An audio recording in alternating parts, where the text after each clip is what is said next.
Vamos con la presidenta del Colegio Oficial de Veterinarios de la región de Murcia, con Teresa López. Teresa, buenas tardes.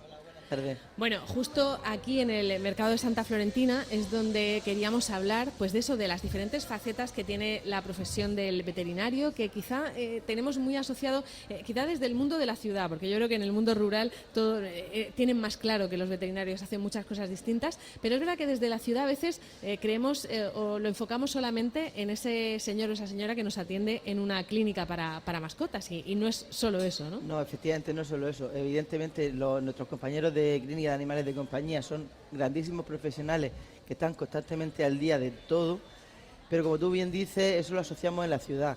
Cuando tú vas al campo, los ganaderos saben que necesitan a un veterinario.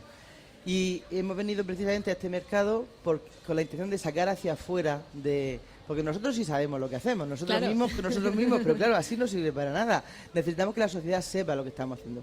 Que la sociedad sepa que en este mercado precisamente hay inspecciones veterinarias para asegurar que las carnes mantienen su frío, que los locales están y las instalaciones están limpias, que hay una trazabilidad de la producción, que se sabe de dónde viene y hasta el destinatario final.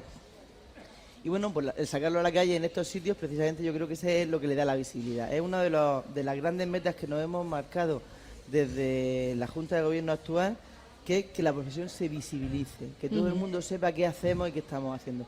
Claro, tú cuando le dices a un niño en qué trabaja un veterinario, te dice, cura animales. Claro, evidentemente. Pero es que yo que soy veterinario hace ya 30, ya no sé, creo que hacemos 40 años este año, desde que empecé la carrera. A incorporar a la conversación a José Luis Hernández, que está aquí enseguida hablamos con él también. Buenas tardes. Pues eso que te decía, que yo hace 40 años que empecé, pero yo llevo sin trabajar con animales. Pues mi pequeño va a cumplir 29 años, estaba embarazada de él cuando me quedé en oficina, o sea que imagínate. Y hacemos otras cosas. En mi caso, por ejemplo, revisar las posibles legislaciones que van después a aplicarse en el sector para ver el grado de cumplimentación, que se puede cumplir o no, y en qué cosas, pues a veces los políticos que legislan desde una silla no han pisado nunca campo. Desde una silla de ciudad, muchas veces. Sí, no terminan de acertar en qué podemos... Es que nos podemos estar equivocando en esa ley. Pero es que pues los compañeros de salud pública están a pie de instalación de mercado, están controlando los establecimientos de restauración, están en mataderos, donde los animales queros de producción, estoy haciendo un gesto hacia mí porque estoy como si estuviera en la tele, los que trabajamos en producción estamos a pie de granja. Nosotros aseguramos la salud de esos animales, pero es que tengo compañeros que aseguran la salud del pienso que se comen esos animales. Cuando un animal está asegurado en su salud, puede ir a matadero. Entonces tengo los compañeros de matadero que controlan supervisan eso. No, el animal, yo no tengo microscopio en los ojos, a lo mejor hay alguna lesión interna que no puedo ver, pero para eso están ellos. Que el animal está en condiciones y la instalación está en condiciones. Claro, por supuesto. Y que esa carne se puede librar a consumo y que los matarifes están con formación, con higiene, que los mataderos se mantienen como están. Las empresas ayúdame, ¿cómo se llama? Cuando el despiece, cuando hace el despiece, las salas de despiece también se mantienen, porque eso luego esa carne tú no ves las canales en las carnicerías, tú ves trozos de carne que van enblistados o no, según cómo se están vendiendo, pero todo eso también se controla y lo controlan veterinarios. Y luego ya en los bares vean y te cuento. Claro, también luego la supervisión de cómo se está haciendo eso, si se ha respetado la cadena de frío en un sitio de restauración, también lo supervisáis, ¿no? Además, sí, y además, para que todo el mundo lo sepa, la primera vacuna contra el COVID, que todo el mundo sabemos hablar de vacunas y de inmunidades y anticuerpos y antígenos, todo eso, el equipo que descubrió la primera vacuna ¿contra el COVID, el coordinador de ese equipo era veterinario, es veterinario, en Alemania, pero es veterinario. Bueno, como decíamos, estamos también con José Luis Hernández, que es coordinador del área de salud de Cartagena y lleva competencias como inspección de mercado, establecimientos, restaurantes, todo este tipo de cosas que estábamos comentando con Teresa. José Luis, ¿cómo es el trabajo de alguien que se dedica a esto, a supervisar todo este tipo vamos, que llegue, lo digo porque a veces es noticia, o los medios de comunicación sacamos cuando algo falla y cuando hay una intoxicación. Pero estamos en el momento de la historia en el que más seguro comemos, digo yo, ¿no? Que en el que más seguro nos llegan los alimentos hasta nuestra casa. Efectivamente, el riesgo cero no existe en ningún tipo de actividad y en ningún tipo de profesión. El riesgo de que se cometan errores y fallos en las cadenas alimentarias o incluso en la legislatura, en la judicatura. Y en la fabricación de un coche. Un juez puede dar una sentencia y condenar a una persona y luego ser inocente. Efectivamente, el veterinario, en el ámbito de la inspección de salud pública, como ha dicho Teresa, abarca desde control de empresas donde ha habido brotes con coronavirus, que hemos tenido que trabajar durante los 2 últimos años y actuar en ese campo, hasta actuar en el ámbito de la seguridad alimentaria con carnes, frutas, encurtidos, pescados, comidas preparadas. El ámbito es muy amplio, el ámbito de trabajo de seguridad alimentaria. Y eso comprende desde inspecciones de industrias de hortofrutícolas, inspecciones en mataderos y salas de despiece, como ha dicho la veterinaria y presidenta del colegio, Teresa, hasta lo más sencillo que puede ser un establecimiento que vende todo envasado al detalle, un pequeño comercio al por menor. Bueno, yo creo que es fácil o es intuitivo el pensar que vosotros supervisáis la carne o el pescado, porque al final es de procedencia animal. ¿Pero qué tenéis que ver con las verduras, José Luis? Pues tenemos que ver mucho con las verduras. Nosotros controlamos la contaminación de esas verduras por posibles plaguicidas que nos han esperado el periodo de supresión. Cuando se fumiga o se abona un campo, tiene la persona o la empresa que lleva la finca tiene obligación de llevar un registro de aplicaciones de productos de plaguicidas, herbicidas o similares, para esperar el tiempo de espera que tienen que pasar entre la aplicación y la eliminación de ese producto del tejido vegetal para poder pasar a la cadena del consumo. Y ahí intervenimos nosotros haciendo muestreos periódicos y supervisando la trazabilidad de esos productos cuando vamos a las empresas hortofrutícolas, a donde les pedimos, aparte de un plan general de higiene, de control de plagas, etcétera, de las industrias de hortofrutícolas donde se envasan los melones, lechugas, brócolis, etcétera, también se les pide la hoja de campo de la finca de donde proceden esos productos. Y también las posibles contaminaciones ambientales que pueda haber que no sean propias del uso o de las buenas prácticas agrícolas del agricultor, en este caso. A mí me gustaría que explicaras un poquito mejor cómo se traduce luego eso en el día a día, porque, por ejemplo, mencionas muestreo. Muestreo quiere decir que vienes a un mercado como este de Santa Florentina y te llevas un cacho de cada puesto. No, los muestreos se realizan ¿es? En función al riesgo. Ajá. O sea, estadísticamente se sabe que hay mayor riesgo de que exista un agente contaminante, por ejemplo, una salmonela en una ensaladilla o en un huevo, que no en una naranja. En función al riesgo y a los procesos que va a sufrir ese alimento posteriormente a la compra, porque los productos que se van a tratar por el calor, el riesgo de un contaminante microbiológico es mucho menor, porque al tratarlo por el calor desaparece, que un producto que está ya terminado para el consumidor, para el consumo final. O sea, una ensaladilla rusa está preparada para consumírtela ya en tu casa. Sin embargo, ¿qué te diría yo? Pues una lumina o un pescado que tienes que elaborar, pues lo tienes que pasar por el horno, por la plancha y no lo consumes crudo. Eso sí, por ejemplo, el atún y el salmón, que ahora se consume mucho producto derivado del salmón y del atún, como el sushi y demás, esos productos sí que hay que tener un cuidado muy especial por los problemas de histamina y otros contaminantes microbiológicos. Y todo eso, ¿no? Bueno, sí, el pescado crudo, el tema del anisakis también es un factor importante que ya pues los pescaderos lo conocen y tienen que supervisarlo y limpiar bien el pescado antes de venderlo al consumidor final. Bueno, y luego cuando hablabas de trazabilidad, que lo ha mencionado también Teresa, esa palabra, la trazabilidad que hay ahora mismo de cualquier producto es muy exhaustiva, ¿no? De cualquier cosa que llega hasta nuestra mesa, podemos saber de dónde ha llegado, qué ha comido todo. Teresa lo ha dicho o lo ha introducido inicialmente, hay que conocer el producto desde la granja o desde el campo hacia la mesa.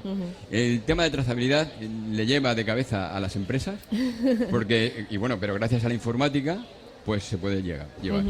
Entonces, desde que un producto sale del mar, de un matadero, o de una granja, o de una finca agrícola, ya se lleva una trazabilidad sobre ese producto hasta el consumidor final, aunque sea transformado posteriormente. ¿De acuerdo? Tú elaboras un producto cárnico, por ejemplo una salchicha, y podemos saber la carne, los aditivos, la tripa que lleva y de qué lote proceden cuando se ha elaborado. Sí. Y gracias a eso, imagínate que se elabora un producto en España y se comercializa en Bélgica.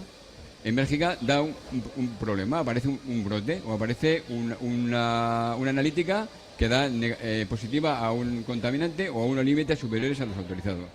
Se levanta una red de alerta a nivel europeo y llega hasta el fabricante para saber a quién le ha vendido producto de ese lote, para que haga una retirada inmediata del mercado. O sea, la trazabilidad es como un carnet de identidad o un chip que se les pone a los productos en el mercado. Y gracias a ese sistema se pueden prevenir muchos riesgos para la salud.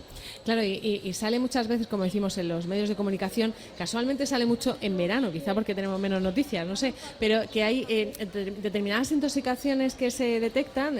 Hemos pasado muchos veranos que a lo mejor de una fábrica han tenido que retirar producto, tal, pero eso lo que da a entender es que se supervisa absolutamente todo, ¿no? O sea, nos tiene que dar una más sensación de seguridad. Sí, eso. vamos, se supervisa todo, pero no se pueden supervisar Hombre, todos los no. establecimientos. Claro. Es como, no puede haber un policía detrás de cada conductor. Claro. Pero eso sí, el que se supervisa a fondo, y los demás que no se supervisan saben que pueden ser supervisados, con lo cual cada empresa tiene autorresponsabilidad, porque por eso están los programas de autocontrol, de poder ofrecer al consumidor un producto con la máxima garantía sanitaria.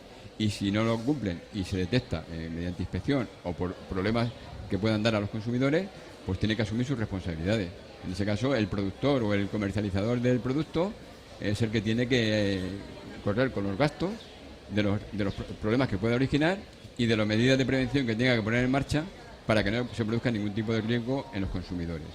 Y efectivamente en verano hay mayor riesgo, sobre todo por la temperatura. Por el calor. Por el calor. Porque la gente a veces no sabemos utilizar bien la cadena de frío, ¿no? Es que tú puedes comprar un atún muy bueno aquí, que los hay ahora mismo en la plaza, que los he estado viendo y estaba en su no hielo. Podéis evitarlo, ¿no? Venís y lo miráis. Un producto muy fresco, lo coges, lo metes en tu coche, lo dejas 2 horas en el maletero del coche a 35 o 40 grados y cuando llegas a tu casa lo dejas encima de la mesa, no lo metes en el frigorífico, suben los niveles de histamina y luego te puede dar una reacción alérgica. Y no es problema ni del que pescó el atún, ni del que lo transportó, ni del que lo vendió en el puesto, sino de que no lo hemos conservado adecuadamente. Para eso están las bolsas de frío y meterlo en el hielo o en el frigorífico lo antes posible. Sí, otro día os llamamos para que demos ese tipo de consejos de aquí al verano porque son muy útiles. Teresa, a mí me gustaría que me ayudares entre los dos a hablar de esa trazabilidad. Por ejemplo, mencionaba antes José Luis una salchicha, ¿no? En todo el proceso de una salchicha, desde que se cultiva lo que va a comer el animal que se va a acabar convirtiendo en una salchicha,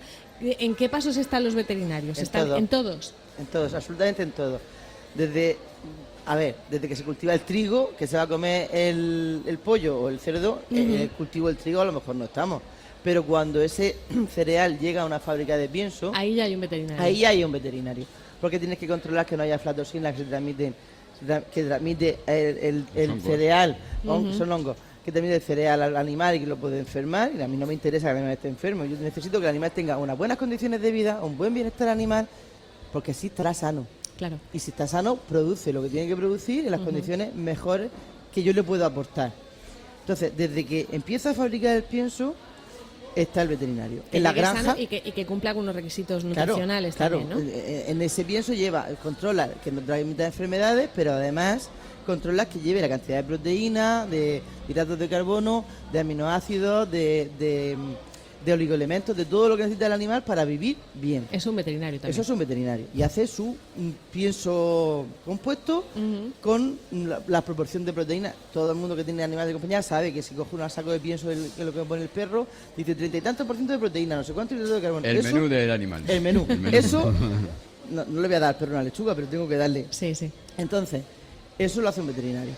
Luego, esos animales están supervisados por un veterinario. En la granja están supervisados. Donde supervisamos todo lo que es la cadena de alimentación, cómo están, si los animales tienen agua, no tienen, si el agua es limpia, no es limpia, si la ventana está en su sitio, si la temperatura es adecuada, si no hay concentración de amoníaco, si hay el ambiente respirable, si los animales no tienen síntomas externos de enfermedad. Exacto, porque también hay una leyenda negra de que preventivamente se pone muchísimo antibiótico. Eso es mentira. Vale. No está mal que se repita. Eso es... Entre otras cosas es que porque es caro y eso cuesta dinero. Se pone el que se necesita, no el que de más. Tú tratas a los animales cuando tienen una enfermedad, porque que si no sería cruel no tratar a un animal enfermo. Y eso hay que explicarlo. A veces no tenemos más remedio. Tú vas a dejar a un animal que se muera cuando le puedes con poner dolor, un antibiótico, con toses. No, cuando tú puedes tratar con antibiótico, un antiinflamatorio o lo que le corresponde, o un antiparasitario, por ejemplo. Tú eso no puedes hacerlo a mano. Es que no.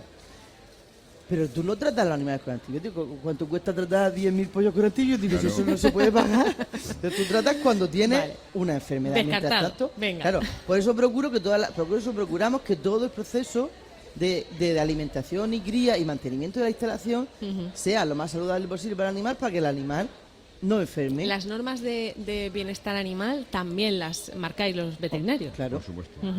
Que es la única profesión sanitaria que puede hablar de si este animal tiene, si este animal que tenemos viendo vive bien y tiene buen bienestar, somos nosotros, porque somos los que sabemos de fisiología, de anatomía, de comportamiento, somos nosotros. Entonces, ahí es donde cuando se establecen las legislaciones tenemos que estar constantemente los veterinarios para que cuando la administración legisle, pues lo haga con cabeza.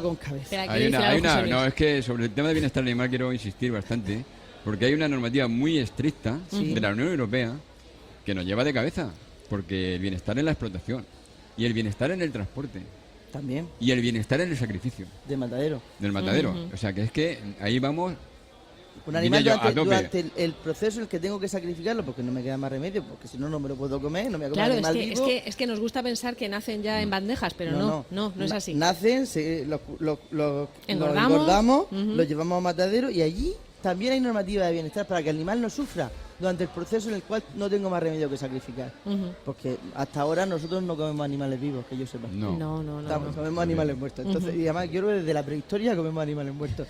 Con lo cual, de hecho, en la prehistoria lo que éramos necrófagos, nos comíamos como los buitres. Sí, la carroña. Éramos carroñeros. Ahí sí que no había seguridad alimentaria ninguna. Pues en ese proceso, durante el sacrificio, también estamos controlando que los animales no sufran.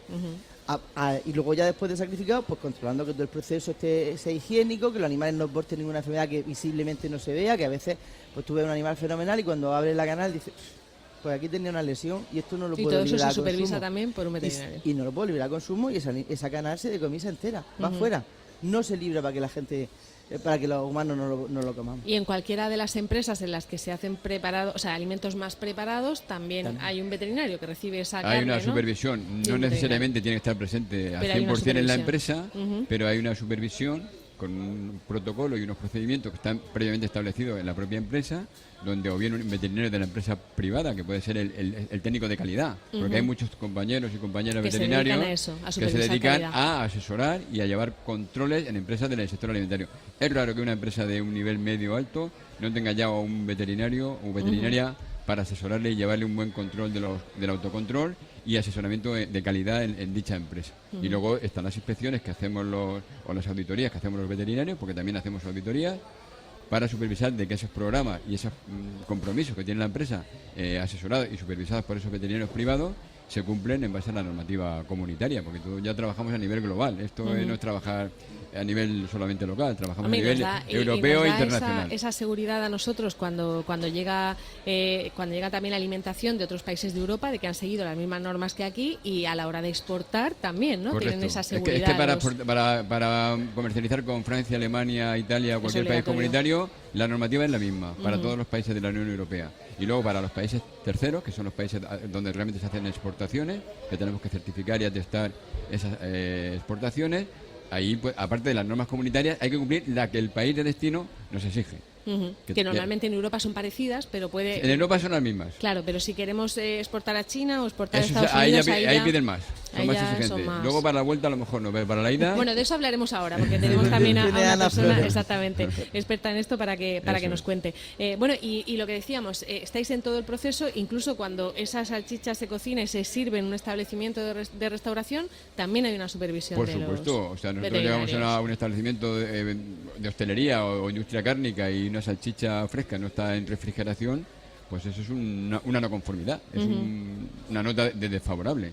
No es lo mismo que la hayas dejado hace 5 minutos que lleve ahí mediodía. Y si tienes que cerrar el bar, lo cierras. Y si hay que cerrar, cerramos. Por riesgos para la salud y en base a la Ley General de Sanidad estamos capacitados para decretar un cese o un cierre de un establecimiento temporalmente hasta que se subsanen las deficiencias graves o muy graves que determinen el cierre. Luego eso puede ser ratificado o no por el Director General de Salud Pública, pero como autoridad sanitaria que somos, podemos cerrar establecimientos y de facto. Normalmente ya. pedimos apoyo de la policía para que ellos luego también supervisen que se cierra. Que ha sido con ese motivo. Y no se cierra, pero cerramos con actas establecimientos. O sea, tenemos esa capacidad de poder cerrar por acta y pedir el auxilio de la autoridad, que nos lo deben de dar siempre la Policía Local, la Guardia Civil, con los que colaboramos y colaboran con nosotros la Guardia Civil de Seprona y la Policía Local, para poder hacer inspecciones complejas y también para poder cesar establecimientos. Bueno, pues yo creo que ha quedado bastante claro que estáis en todas partes en lo que es esto de la seguridad alimentaria, y a lo largo del programa vamos a comprobar que estáis en todas partes en muchos más sitios. Teresa López y José Luis Hernández, muchísimas gracias por estar aquí hoy. Pues muchas gracias a Onda Regional y al Colegio de Veterinarios por haberme invitado a expresarme hoy aquí en donde yo empecé a trabajar fundamentalmente. Cuando yo tomé posición como veterinario interino, uno de los primeros sitios que tuve que controlar era el mercado, pero que ha mejorado mucho desde 33 años para acá. Venga, seguiremos hablando también del mercado. Gracias a los dos. Hasta luego. Bueno, vamos a abordar ahora otro aspecto de los veterinarios, que es el trabajo que realizan en el control fronterizo, porque aunque los seres humanos, sobre todo por la parte de la Unión Europea, nos da la sensación de que ya no hay fronteras, sí que las hay, y todos los productos tienen que pasar por un control. Tengo conmigo a la jefa de Servicio de Sanidad Exterior en el puesto de control fronterizo de Cartagena, que es Ana Flores, o Ana Isabel Flores, como prefieras. Buenas tardes. Buenas tardes. Pues cuéntanos, ¿cómo es vuestro trabajo, Ana? Bien, pues en el ámbito del control de fronteras se trabaja fundamentalmente en dos aspectos fundamentales, que son la importación y la exportación. Nosotros trabajamos con animales vivos, pero también trabajamos con determinados bienes o con productos. Pueden ser materias primas o pueden ser alimentos para consumo tanto animal como consumo de personas. En cuanto a la exportación, el control que se hace es un control prácticamente de certificación.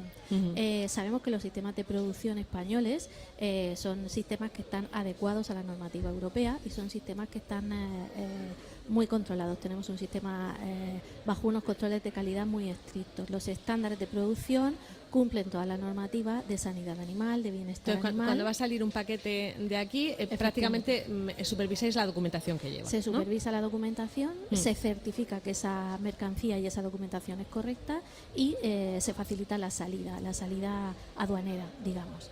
Y en el ámbito de la importación es donde se llevan a cabo también unos controles que no es que sean más estrictos, sino que hay que tener mucho más cuidado. Tengamos en cuenta que los productos que se producen, los que vienen de países terceros, están sometidos a un control en el 100% de los casos de tipo documental, y luego en determinados casos se hacen unos controles reforzados, controles de identidad, controles físicos, o incluso puede haber casos donde hay sospecha o donde hay algún tipo de alerta alimentaria y se llevan a cabo acciones mucho más específicas, como puede ser una toma de muestras o como puede ser un envío al laboratorio, o incluso en muchos casos inmovilización de la mercancía esperando los resultados o rechazo de la misma si no cumple. Pero ese tipo de muestreo, decías que si hay alguna alerta, algún indicio de que puede haber un problema, lo hacéis, pero ¿se hace también de manera estadística o aleatoria también? Existe una modalidad que es la modalidad aleatoria. Esa modalidad consiste en hacer lo que se llama un análisis de riesgos. Eso quiere decir que se miran determinados parámetros, como puede ser el origen de estas mercancías, como puede ser el historial de incumplimientos del país o de la zona o de la región de origen, o incluso del establecimiento de origen, y se hace un cálculo estadístico. Eso viene determinado a través de un programa, que es el que utilizamos en los puestos de control fronterizo, que es un sistema de información de sanidad exterior, y es el que nos hace ese cálculo de frecuencias de control. Luego existe el denominado criterio del inspector. Tú estás haciendo una inspección y ves algo raro y tienes toda la potestad de poder hacer. De decir, esto, por lo que sea, esto me huele mal. No me encaja. Voy a echarle un ojo, ¿no? Y no tenéis problema en hacerlo, entonces. Efectivamente. En muchos de los casos identificamos que esa mercancía viene de forma correcta. A lo mejor toda la documentación es correcta, pero cuando abres el contenedor ves que la temperatura ha fallado y que no funciona la cadena de frío. Pues obviamente ahí hay que intervenir. Claro, porque eso puede pasar, que aparezca un camión frigorífico y que por lo que sea en el el trayecto haya tenido una avería, por ejemplo, ¿no? Efectivamente. Solemos pedir las temperaturas que se guardan durante todo el trayecto y en algunos de los casos intervenimos porque hemos visto que hay cualquier variación que puede ser un peligro o un riesgo para la salud pública. ¿Con qué equipo formáis? O sea, ¿con qué otras profesiones trabajáis en ese control fronterizo? Pues en el control fronterizo se trabaja fundamentalmente desde el punto de vista aduanero, que es la autoridad aduanera la que controla los recintos aduaneros, pero estamos lo que llamamos los servicios paraduaneros. En esos servicios paraduaneros estamos incluidos Sanidad Exterior, que dependen, todos esos servicios paraduaneros dependen de la Administración General del Estado. Son cuerpos técnicos de la Administración General del Estado. Entonces está el Servicio de Sanidad Animal, que tiene unas competencias determinadas, el Servicio de Sanidad Exterior, el Servicio de Sanidad Vegetal y el Servicio de SOIBRE o Comercio Exterior. Todos esos paraduaneros son los que conformamos los controles que complementan a los controles aduaneros. De tal forma que se asegura la calidad de los alimentos desde el punto de vista comercial, pero también desde el punto de vista sanitario o desde el punto de vista de sanidad animal o de bienestar animal y, por supuesto, de proteger la sanidad vegetal. Se impide que cualquier tipo de sustancia o cualquier tipo de producto de origen no animal pueda suponer un riesgo tanto para la agricultura europea como para la salud pública o la salud de los animales. Claro, porque muchas veces ha venido de otros países cosas como el picudo, en fin, todos nos acordamos, ¿no?, de este tipo de plagas que por mala suerte pues han llegado a nuestro país y pueden causar desastres. Vamos. Efectivamente, cualquier tipo de plaga puede ocasionar un detrimento económico o puede introducir una enfermedad que antes no existía en la Unión Europea. Y montar un lío tremendo. Bueno, Ana, y una cosa, esta mañana, por ejemplo, nos decían que habías tenido que ir a ver unos atunes. ¿Eso qué es? Eso? He ido a ver unos atunes. ¿Cómo es? Esta mañana he estado haciendo una inspección de una importación de lomos de atún que viene de un país tercero y en el programa de muestreo es uno de los expedientes que me ha saltado, que está sujeto a una instrucción del Ministerio de Sanidad en el que hay que hacer una comprobación documental, pero además una comprobación de tipo laboratorial. He tenido que tomar muestras para control de histamina, que es uno de los peligros o de los riesgos microbiológicos que tienen determinados pescados, como son los escómbridos o como son los atunes. Vale, o sea que has ido ahí de verdad a ver el atún. El atún ha venido a mí. Normalmente a nosotros nos presentan la mercancía, nos hacen una solicitud de inspección para entrada en la Unión Europea y esa mercancía se nos presenta en el puesto de control fronterizo. Hay una solicitud que se hace a través de un programa europeo que es el TRACES New Technologies y esa solicitud se cursa de forma electrónica. Nosotros hacemos la comprobación documental y ordenamos el posicionamiento del contenedor que viene hacia nuestro puesto de control fronterizo. Para hacer un posicionamiento del contenedor y una apertura necesitamos autorización aduanera a través de un documento aduanero y en nuestro caso intervenimos los paraduaneros, pero además intervenimos junto con la Guardia Civil, que es la responsable o la del Departamento de Aduanas y Resguardo Fiscal, la que se encarga del control fronterizo. Es decir, que estamos trabajando con mercancía que todavía no ha entrado en la Unión Europea. Ya. Oye, y decías antes también lo de animales vivos, ¿no? ¿Os ha entrado alguna cosa extraña en esto de animales vivos o no? En el puerto de Cartagena, que es donde yo trabajo, no tenemos autorización para la entrada de animales vivos. Existen determinados puestos de control fronterizo donde sí existe esa autorización. En el caso concreto de Cartagena se nos permite la exportación, pero no está permitida la importación. Y la exportación casi siempre se trata de animales para consumo, ¿no? Hay mucha exportación de animales de abasto, pero también hay muchas salidas de viajeros que viajan con su animal de compañía, con su perro, con su gato. Es muy habitual que los propietarios, cuando vayan a su país, viajen con animales. O sea, y que eso muy, tenéis muy que supervisarlo también. Efectivamente. Desde que el Reino Unido ha abandonado la Unión Europea, se ha incrementado el número de exportaciones desde el Brexit y cualquier mascota que va a viajar fuera de España, fuera de los límites de la Unión Europea, tiene que someterse al mismo tipo de control. También se hace una solicitud a través de un programa que es el FEXGAN y necesita unos requisitos documentales y unos requisitos sanitarios y de certificación. Curioso, desde que no están en la Unión Europea tienen que pasar por esos trámites, entonces. Efectivamente. Ellos sabrán. Efectivamente. El ser miembro de la Unión Europea significa que hay unión aduanera y existe la libre circulación de bienes, personas, servicios y capitales. Incluyendo mascotas. Efectivamente, aunque necesitan su pasaporte europeo para moverse. Pero el estar fuera del ámbito de la Unión Europea significa estar en un país tercero a todos los efectos. Claro, y en estas cosas pues también les perjudica. Bueno, pues Ana Flores, no sé si tienes que ir ahora a ver otra cosa. ¿Vienes a ver un atún? ¿Tienes que ir a ver otra cosa ahora o ya? Espero que esta mañana esté todo terminado. Estoy solamente esperando la llegada de algún vehículo por carretera, que nos lo anuncian con antelación, y estoy solamente pendiente de una llegada. Muy bien, pues Ana Flores, jefa de Servicio de Sanidad Exterior en el puesto de control fronterizo de Cartagena, que también es veterinaria. Efectivamente. Muy bien, muchísimas gracias. Muchas gracias a vosotros. Hasta luego. Hasta luego.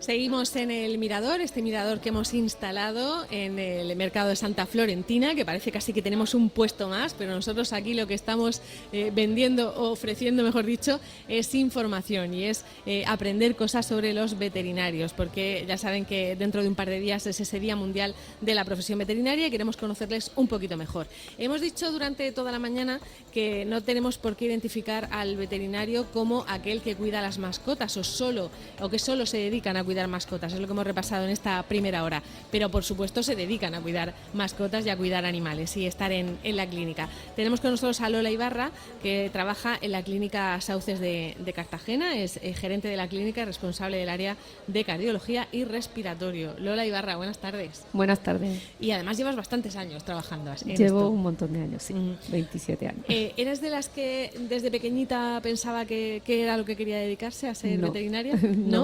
No he sido nunca la típica cookie con los animalitos y todo eso. Me gustaba, sí, pero yo decidí que quería estudiar veterinaria en el último año en COU, o sea que fue un poco por me gustaba la biología, no sé qué tal, pero le vi un poco más valor práctico a esta profesión y fue un acierto porque realmente me apasiona, o sea que...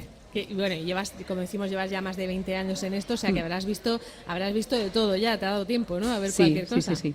Bueno, desde que empiezas la carrera, ¿os vais un poco especializando y viendo en qué vais a acabar o es una carrera muy general? A ver, es una carrera muy general, depende de cómo te lo planteas. Quiero decir, hay compañeros que hacen una parte de medicina general, como el médico de cabecera, digamos, y tiene un valor muy alto porque piensa que nosotros tenemos que saber de todas las enfermedades un poco, de todas las especies, o por lo menos en este caso de pequeños un poco, y es complejo porque tienes que saber filtrar muy bien y llevarlo todo. Luego hay alguna gente pues que por afinidades, porque nos gusta más alguna especialidad, pues nos metemos un poco más a fondo en ella. No es ni mejor ni peor, es un poco lo que a cada uno le apetece, ¿vale? Entonces hay compañeros que hacen la parte generalista, que la hacen muy bien, y hay otros compañeros que nos metemos un poco en algo un poco más especialidad. Que es tu caso, que ¿no? es mi caso, sí. Y por ejemplo, cuando decimos que eres responsable del área de cardiología, claro, a lo mejor no es lo mismo el corazón de un gato que de un perro. Quiero decir que yo pensaba que los veterinarios se especializaban un poco por especies, no por órganos. A ver, por especies sí, también, porque ¿no? de hecho, lo que te hablaba, nosotros somos especialistas en pequeños animales. Luego hay especialistas en caballos, hay especialistas en producción animal, pero la medicina veterinaria va avanzando mucho en paralelo, aunque vamos un poco por detrás, a la medicina humana, y entonces pues cada vez más, si quieres saber bastante bien de un tema en concreto, por ejemplo la cardiología, que es mi caso, si no te especializas solo con lo que del día a día, se te quedan cosas atrás. Entonces, de unos años aquí sí que han empezado las especialidades a tener un poco más de importancia en nuestra profesión. Entonces somos de perros y gatos, pero aparte de una parte. De una parte en concreto. Bueno, y sois de perros y gatos, pero últimamente estamos viendo mascotas también muy diferentes. ¿Ese tipo de mascotas también las tratáis? Exóticos. Exóticas. Vale. Exóticos se dice de cualquiera que no sea ni perro ni gato. Quiero decir que exótico puede ser una tortuga, una iguana, un pájaro, un periquito, que mucha gente, la gente dice un hámster no es exótico, eso tengo yo hámster de toda la vida. Bueno, significa, es una manera de diferenciarlos. Nosotros no vemos mucho de exóticos. A mí sí que me parece que esta es una especialidad importante, que el compañero que la atiende realmente se mete más a fondo, ¿vale? Y nosotros en nuestra clínica no hacemos exóticos. Bueno, ¿y cómo es vuestro trabajo habitualmente? Pues nuestro trabajo es muy normal, o sea, atención al cliente top, total, quiero decir que al final tienes que atender al cliente. Nosotros, yo siempre digo que tenemos dos cosas, tenemos clientes y pacientes, porque tenemos que tener a gusto al cliente de que lo que le estás ofreciendo para su mascota es lo ideal, y luego tenemos que valorar lo que necesita el paciente. Entonces, es un poco difícil, ¿eh? Los médicos tienen el cliente y el paciente es el mismo. En la misma persona. Bueno, es el mismo cuerpo. Sí, nosotros tenemos eso y bueno, pues el día a día es eso, manejar un poco este tema y una vez que nos llegan los casos, pues se valora. Puedes tener un caso que sea simplemente una vacunación, la medicina preventiva, desparasitar, asesorar un poco a los dueños de cómo va la cosa, cuidar a los animales, como tú dices.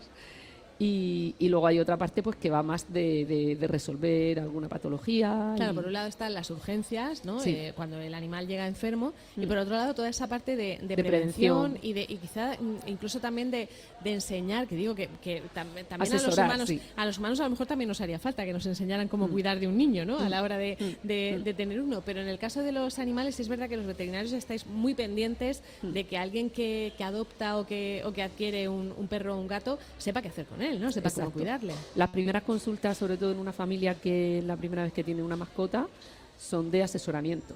Y a veces viene la gente con una lista de cosas para preguntarte, e incluso hay cosas que no te preguntan, le dices tú, no me has preguntado esto, mira, a ver, porque es muy habitual. Y bueno, a mí me gusta mucho porque es verdad que la parte de la especialidad es muy bonita, pero a mí la parte esta de primer contacto con los cachorros, con las familias que empiezan a tener a un cachorro y tal, y el asesoramiento a ellos, me parece muy bonito también, porque creo que eso no te lo enseñan en ninguna parte. Si no vas al veterinario te lo explico. Bueno, ahora por Google se encuentra todo. Sí, pero a veces no es lo correcto lo que encuentras. Hay que tener cuidado también. Exacto. Y el hecho también de que vayan antes, lo digo porque nosotros alguna vez hemos hablado con veterinarios de este asunto, que quizá alguien antes de tener una mascota en su casa debería preguntar, ¿no? ¿Cuál es la mascota que más se adapta para no hacernos daño, ni yo a la mascota ni la mascota a mí? Sería ideal. Incluso hace unos años, desde aquí del Ayuntamiento de Cartagena y el Colegio Veterinario, hubo una iniciativa de ir a los colegios y un poco dar unas charlas un poco de la tenencia responsable y tal de animales. Eso está muy bien. Lo que pasa que cuando lo organizaron, yo pienso que lo organizaron en una franja de edad demasiado, es decir, a niños de 8 años yo le estaba dando unas charlas que realmente están preparadas para dárselas a adultos. Lo que pasa que parece que querían como incidir desde bien pequeños para que lo vieran. Pero este tipo de charlas de asesoramiento serían muy interesantes para gente un poco más adulta o niños, pero adolescentes, no sé, no tan pequeños. Pero sí que hace falta una formación. La gente primero coge el perro, le pone los reyes ponen un perro y luego vienen muchos problemas porque no sabemos lo que hemos metido en casa. No es un juguete, no es el Scalextric que cuando me canso va a la basura, no. No debe. Bueno, y aparte de eso, que a lo mejor te equivocas en la raza, o sea, a lo mejor resulta que el que más te podía haber venido bien era otro tipo de animal, y si te hubieras asesorado antes, ¿no? Eso que te ahorrabas. También ahora se pretende mucho que no sea tan importante la raza, como adopciones hay muchos perrietes en las perreras. No me refiero de raza por aquello del pedigrí, sino el tipo tamaño, de perro, ¿no? Sí, eso sí. El tamaño, un perro pequeño, un perro de pelo largo, de pelo corto, en fin, la gente tiene también unas ideas que son muy equivocadas de lo que es un perro de pelo corto y largo, y si deja pelo o no deja pelo. Sí, es cierto. Y luego hay animales que necesitan mayor actividad, mayor paseo. Hay otros que son más tranquilos para estar en casa.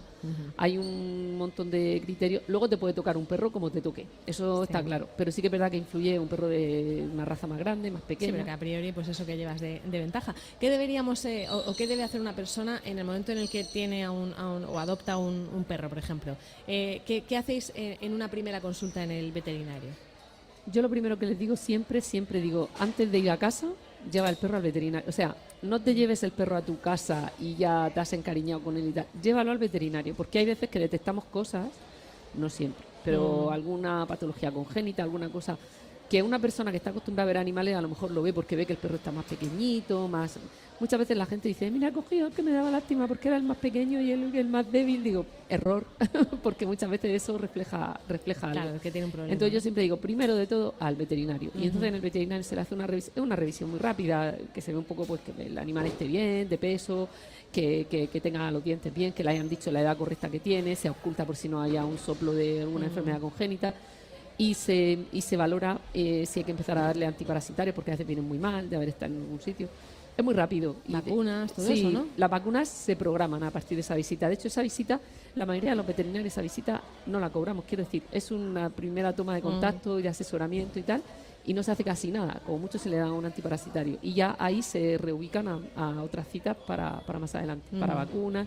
Se les explica bien el plan de vacunación, etcétera. Y luego estar bien, me refiero, que tengan el microchip, que estén bien identificados también, ¿no? Eso es un tema que la gente todavía no entiende muy bien, pero nosotros, por ejemplo, con la vacuna de la rabia, obligatoriamente todos los perros tienen que llevar ya el microchip. Y hay algunos clientes que cuando vienen dicen, no, que el microchip, como no sale mucho, no se lo voy a poner. Y es un problema que nosotros tenemos que explicar que eso es obligatorio, pero sin que yo soy un policía que tengo que obligarle. Pero la gente, hay mucho desconocimiento, ¿eh? La gente piensa que eso se lo puede poner si quiere o si no, no. Y es obligatorio la rabia, el microchip, y que tengan una cartilla de identificación, un pasaporte, todos los perros. Perro, gatos y hurones. La gente no sabe, los hurones también. También tienen que estar identificados, sí. Claro, porque tienen ese problema también de la rabia. La rabia, es por la rabia. Claro. Y bueno, y además tiene ventajas el que el perro esté identificado, tiene la ventaja de que si se pierde van a saber lo de van quién a encontrar, es, o sea, tiene sus ventajas también, claro. Pero no solo, o sea, la obligatoriedad no es por eso, es porque es una manera de tener a los perros censados. Ahora con lo que ha pasado con la pandemia y todo eso, es que los animales tienen que estar vacunados, censados. Ahora nos está viniendo mucho de Ucrania. Claro, con su mascota. Con la mascota. En Ucrania hay rabia. Entonces, los perros que vienen de Ucrania, obligatoriamente les tenemos que hacer un test de anticuerpos de rabia. O sea, bueno, se tiene que hacer un procedimiento con ellos. Y claro, pues son cosas que hay que hacer, pero por protegernos a los humanos. No, bueno, y a otros animales también, sí, claro. Exacto. Bueno, pues hay que tenerlo en cuenta. Si alguien está ayudando a una familia ucraniana o tiene alguien que ha venido con su mascota, que sepa que tiene que pasar por un veterinario, aunque llegue perfectamente sano y haya hecho sus controles en ese país, porque no siempre son iguales y hay que comprobarlo aquí también. Pues Lola Ibarra, de la veterinaria Sauces o la clínica Sauces, muchísimas gracias por estar con nosotros esta mañana. A vosotros. Hasta luego. Saludos.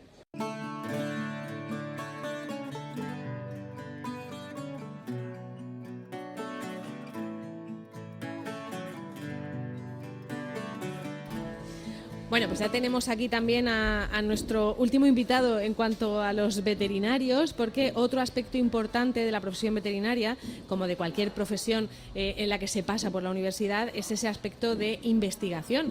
Y Miguel Motas, que es profesor titular de toxicología de la Facultad de Veterinaria de la Universidad de Murcia, investigador antártico, y yo pondría también colaborador de Onda Regional, porque vamos, en Onda Regional es casi ya uno más. Buenas tardes, Miguel. Buenas tardes, ¿qué tal? Bueno, la parte de invitar a Miguel Motas era para contar un poco eso, que los veterinarios también realizan mucha investigación, de muy diversas materias que a lo mejor no tenemos en la cabeza, porque comentaba, por ejemplo, Teresa al empezar el programa que la vacuna del COVID en el equipo había veterinario. O sea, quiero decir que no es solamente investigación en torno a la salud de los animales, sino en muchos aspectos, ¿no, Miguel?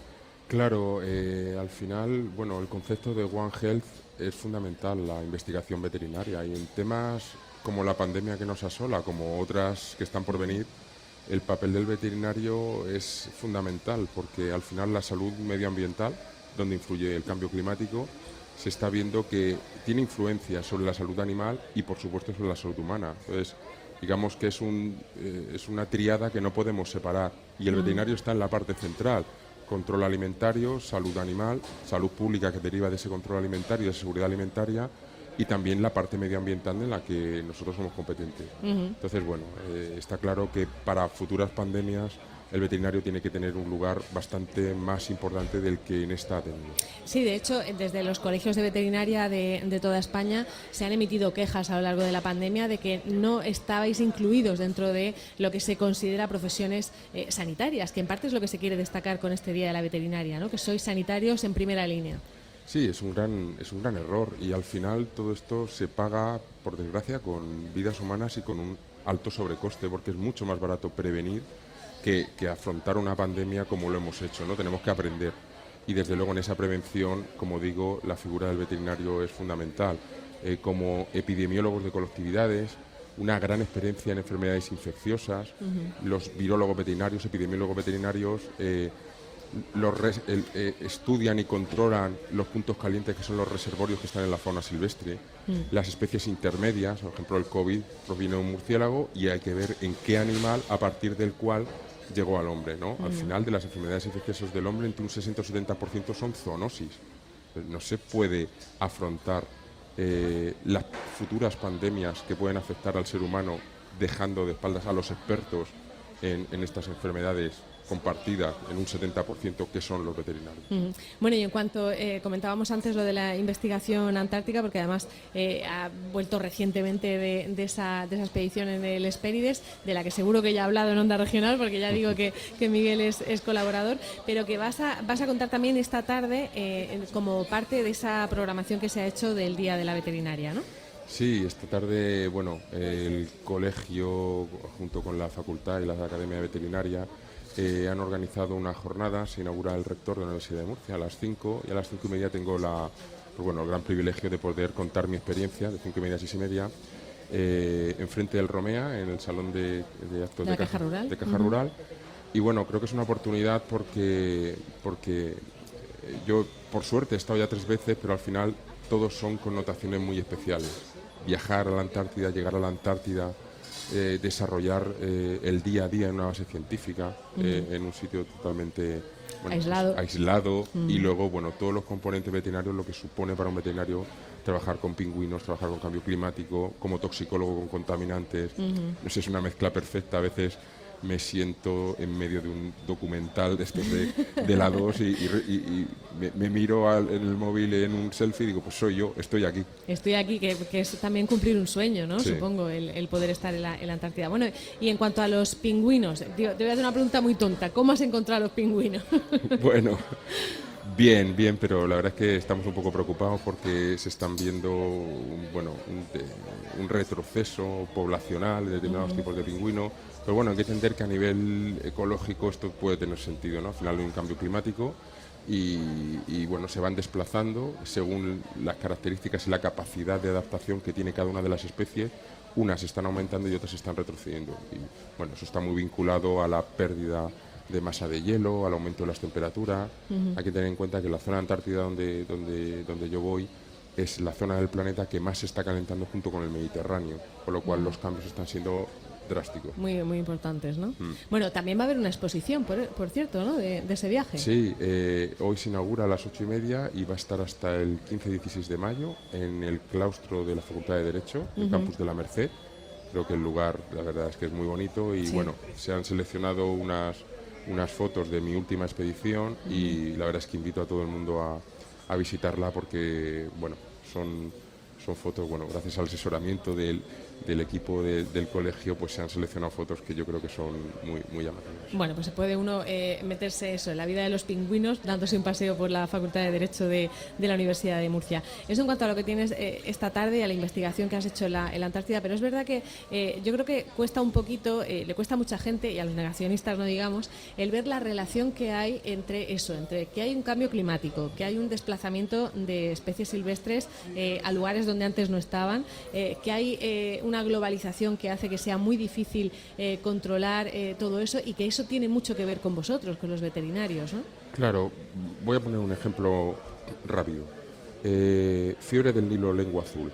Se transmite por mosquitos, por ejemplo, ¿no? o por garrapatas. Entonces, cambian las temperaturas, esos mosquitos o garrapatas llegan a sitios donde no estaban. Y no solo eso, están más tiempo, ya no es un tema tan estacional. Están más tiempo activos y por lo tanto se pueden infectar, replicar y transmitir el virus. Eso es una relación directa con animales y con la especie humana. Entonces, cambio climático, medio ambiente, salud animal y salud humana, las pandemias vienen de ahí. Entonces, claro, como digo, en el centro está el veterinario, con lo cual, bueno, pues la salud pública depende más que nunca del veterinario y el concepto de One Health ya no es algo que estaría bien, es algo totalmente necesario. Y como venga otra pandemia, la anterior que hubo con camellos en el año 2007 creo que fue, el porcentaje de mortalidad era del 30%. El COVID es del 2%. Con un 30%, 1 de cada 3 infectados moriría. Entonces, bueno, no queremos ni pensar. Perdonar que ponga un ejemplo así, sí. Pero es fundamental la colaboración entre estamentos sanitarios y el veterinario. Ya no es que quiera o sería conveniente, tiene que estar ahí. ¿Y es un problema de España, de cómo lo vemos en España, o falta esa inclusión del veterinario entre los sanitarios en otros países también? España es uno de los que menos está, instaurando la presencia del veterinario. Hay sitios como Alemania donde la persona que llevaba y que comunicaba toda la gestión del COVID era un veterinario. Entonces, Estados Unidos también. España tenemos un déficit con respecto a otras profesiones sanitarias. Y además hay que mirar al pasado. Al final, en un pueblo era el veterinario, el médico y el cura. Y ese veterinario y ese médico, en el bar del pueblo, hablaban, oye, tengo esta enfermedad, pues mira, yo lo estoy detectando aquí de estas zonas. Y era un equipo multidisciplinar, claro, hecho en un momento. Pues eso lo hemos perdido. Nos hemos especializado de tal manera que no nos miramos las profesiones sanitarias. Y tenemos que mirarnos, colaborar, porque al final cada uno en su especialidad nos podemos ayudar muchísimo. Bueno, ¿y cuáles crees que son los campos de investigación que van a ser más importantes en el futuro, la veterinaria? Bueno, en general cualquier tipo de investigación, ¿no? Pero creo que los que conciernen a medio ambiente y cambio climático y todos los aspectos virológicos y epidemiológicos son fundamentales. Con las creaciones de vacunas, creo que el mundo veterinario va a ser el que nos va a salvar de muchísimas pandemias. Bueno, pues con eso terminamos la entrevista con Miguel Motas, que como decimos es habitual de Onda Regional, así que tenemos más oportunidades de escucharle. Muchísimas gracias por hablarnos de la investigación. Gracias a vosotros como siempre. Hasta luego. Hasta ahora.